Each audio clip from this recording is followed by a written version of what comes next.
Ya, pemirsa terkait sidang hari ini lebih jauh kita akan berbincang dengan Profesor Gayus Lumbuun, Hakim Agung 2011-2018. Selamat malam, apa kabar Prof? Selamat malam, ya kabar Ya, baik. terima kasih Salam sehat sebelumnya. ya. Ya, saya tahu ini pasti agak pack hari ini, penuh sekali jadwalnya. Kita tahu bahwa tadi ada beberapa saksi yang dihadirkan baik itu dari CCTV, pengelola seperti itu, pengusaha CCTV dan juga aparat. Bagaimana Anda melihat ada sedikit kejengkelan hakim juga hari ini? Bagaimana Prof?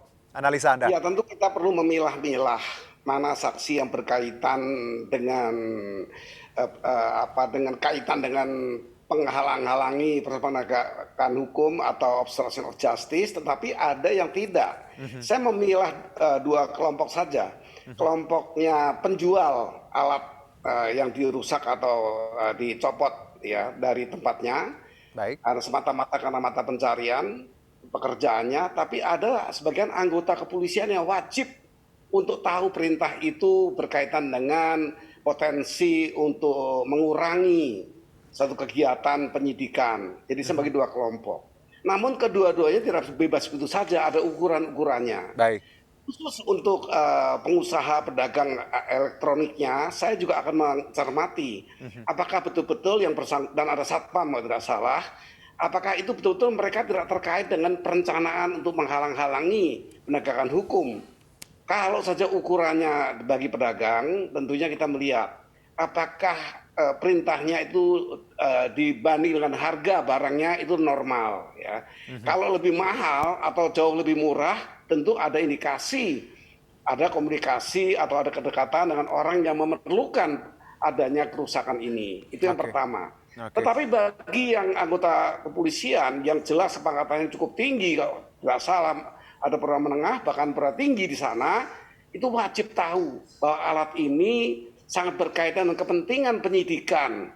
Apapun, dimanapun, itu kepekaan itu sudah harus ada. Nah ini dikaitkan dengan beberapa hal nanti tentang pengaturan relasi di internal Polri, baik atasan ke bawahan maupun bawahan kepada atasan. Apa saja syarat-syarat yang ditentukan untuk boleh mengikuti perintah sepenuhnya atau bahkan menolak perintah itu. Ini kira-kira. Baik, ini yang sebenarnya banyak kita bahas sebelum-sebelumnya Prof, baik bersama Anda juga dan juga dengan pakar-pakar lainnya. Ada bicara kita relasi kuasa, ini yang harus kita tekankan berkali-kali. Ketika ada perintah seperti itu, apakah bawahan ini memang punya power untuk menolak?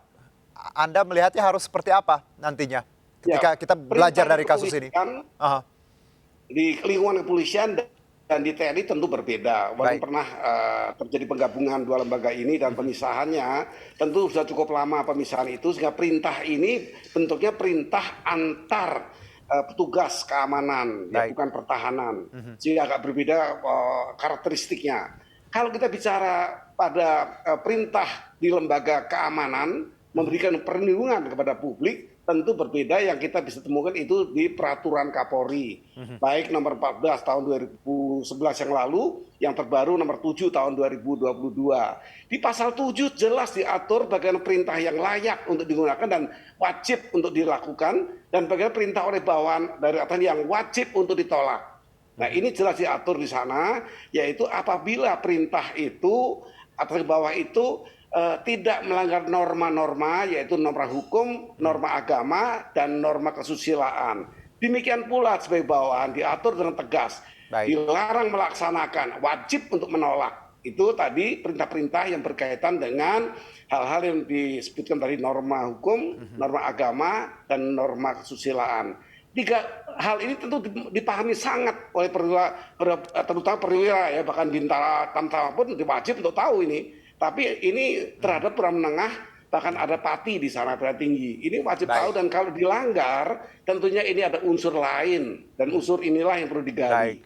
Prof, kalau kita bicara lagi mengenai bagaimana alat bukti yang rusak, dan ini konsennya hakim juga untuk hari ini, bahwa kita tahu ketika ada CCTV paling tidak ada scientific base seperti itu untuk kita mengungkap kasus ini secara tadi bukti yang jelas. Anda melihat ketika satu alat bukti rusak, apakah ada option lain yang bisa dilakukan kita untuk melihat semuanya secara terang, Prof?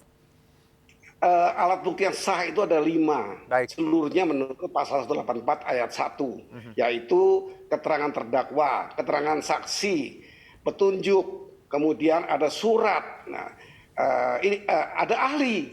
Nah, bagi hal ini sangat saya anjurkan atau saya pikirkan bahwa persidangan akan mendatangkan ahli di bawah sumpah. Sehingga ahli ini betul-betul bisa memberi keterangan software yang dirusak, tentu kalau hardware-nya tidak masalah. Software-nya ini apakah betul-betul ikut rusak dan bagaimana caranya untuk memperbaiki. Hakim tentu awam.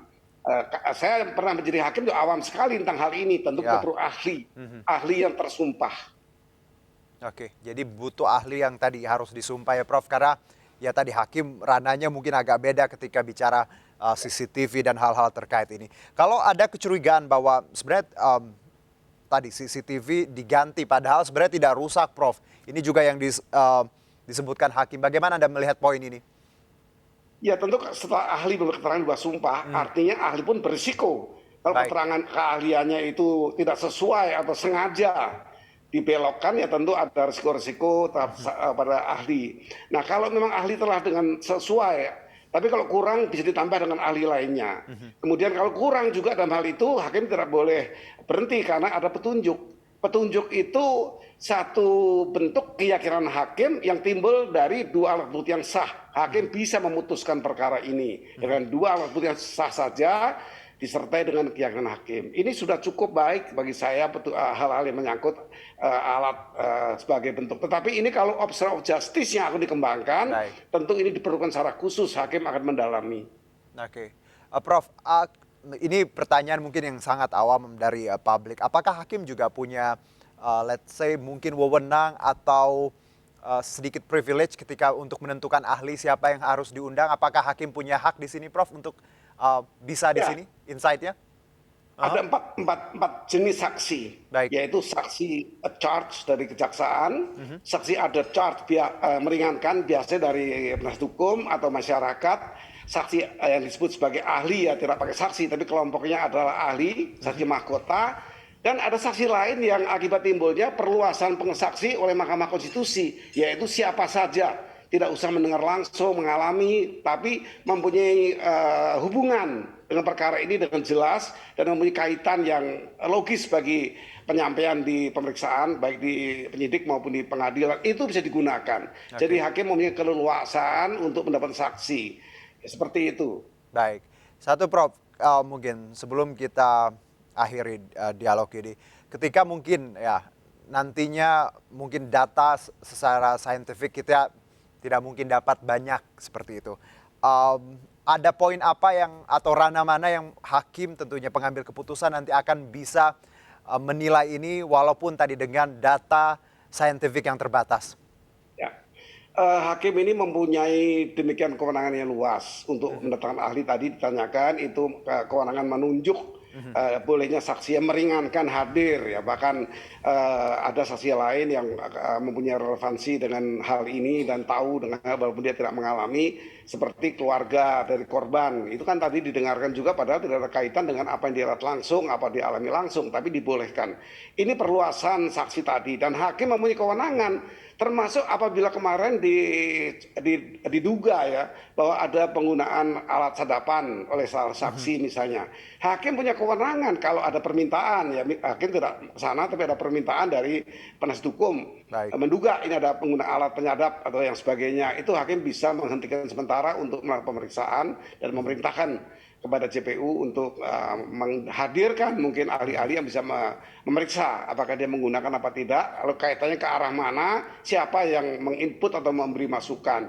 Itu semua kewenangan hakim untuk mengejar keadilan. Baik. Itu Undang-Undang Kekuasaan Kehakiman memerintahkan, meminta hakim untuk melakukan upaya-upaya agar terjadinya satu fair trial kalau itu dimaknai, agar ada ditemukan keadilan Baik. yang sifatnya betul-betul keadilan yang substantif, ya. Keadilannya bukan hanya prosedural, tapi yang substansial. Nah, di sini kewenangan hakim menjadi tinggi kewenangannya untuk demi menemukan satu keadilan substansial tadi yang material, sifatnya material formel, seperti itu gambarannya, maka majelis memiliki kewenangan yang luas sekali. Oke, Prof, ini kita tahu memang hari ini konsennya lebih banyak ke item CCTV. Sementara ada hal yang mungkin banyak dilupakan orang, alat komunikasi, handphone seperti itu, Prof, yang kita tidak tahu sampai sekarang di mana. Anda punya konsen apa soal ini? Ya, kecanggihan atau dinamika dari teknologi yang berkembang sangat luas ini, ada yang bisa tidak kelihatan, penyadapan dan sebagainya memang semakin canggih. Nah, ini memang tidak diatur secara spesifik di hukum acara, tapi kembali bahwa hakim memiliki kewenangan untuk menegakkan hukum secara fair. Kemudian hakim juga memiliki keluasan untuk mengendalikan persidangan ini ya dengan teliti, dengan kekuasaannya, sehingga itu diatur di Undang-Undang 48 2009 tentang kekuasaan kehakiman. Di situ undang-undang mengatur banyak tentang hakim, kewenangan dan kewajiban hakim. Baik, Prof, kita tahu bahwa dinamika, baik, apakah hakim juga atau kita ya, Anda dalam pengalaman, punya pengalaman untuk tadi, atau kewenangan untuk menyadap, Prof? Karena ada teknologinya misalnya, Prof. Itu kaitan dengan tujuan penggunaannya. Kalau saksi menggunakan dan dipandu dari luar sudah jelas itu melanggar hukum. Kalau dipandu dengan alat-alat seperti itu dan ditemukan jaringannya juga bisa dibuka, tentunya ini ahli-ahli IT yang bisa menemukan itu, maka ini sudah merupakan satu pelanggaran berat ya, artinya sudah merekayasa, sudah menciptakan atau diarahkan, ini tentu pelanggaran hukum terhadap penegakan hukum. Baik. Ini paling tidak ya ancaman hukumnya jelas itu. Kalau ini menghalang-halangi sebuah penegak hukum yang bernama pengadilan, kan intervensi dari luar yang tidak sesungguhnya saksi ini menceritakan dan ini sangat merugikan semua pihak. Oke, Prof, kita tahu juga bahwa banyak saksi dari kemarin pun dan hari ini bahwa mereka berargumentasi menyebutkan bahwa hanya menuruti perintah atasan, terkait juga bagaimana CCTV tadi dihilangkan seperti itu. Apakah argumen bahwa melakukan perintah atasan, mengikuti perintah atasan ini bisa membuat mereka akan bebas atau mungkin ringan jeratannya? Ya, tadi saya juga memperhatikan misalnya hal-hal menyangkut pelanggaran ini masuk perintah ya. Tentu perintah sudah disebutkan, diatur di peraturan Kapolri mengenai jenis-jenis perintah di lingkungan Polri, tapi peraturan ini mengikat masyarakat juga karena bentuknya peraturan. Ada yang mengatakan diuji dulu ke PT UN, ya sangat tidak mungkin karena ini peraturan, ini bukan surat perintah, sehingga diujinya tidak di situ, di MK atau di Mahkamah Agung, yaitu bentuk-bentuk yang sifatnya rehling. Ini rehling, ini perkap ini rehling, sebuah aturan regling lah kalau bahasa umumnya. Bukan basiking, bukan surat perintah. Kalau surat perintah tidak bisa diuji di PT UN. Itu saya sudah sampaikan sehingga jangan berpikir atau disampaikan di saksi, oh ini mau kita uji dulu perintah ini betul nggak, saya salah. Tidak ada, karena ini bukan basiking, ini bukan perintah, tapi ini peraturan, regel. Jadi ini harus dipahami oleh semua masyarakat sebagaimana mengharapkan untuk keadilan sosial, social justice, secara legal justice ada aturan-aturan yang mengukur perintah itu. Baik, Prof. Gayus Lumbuun, terima kasih sekali atas waktu dan insight-nya. Selamat melanjutkan aktivitas kembali. Terima kasih, Prof. Terima kasih. Salam sehat.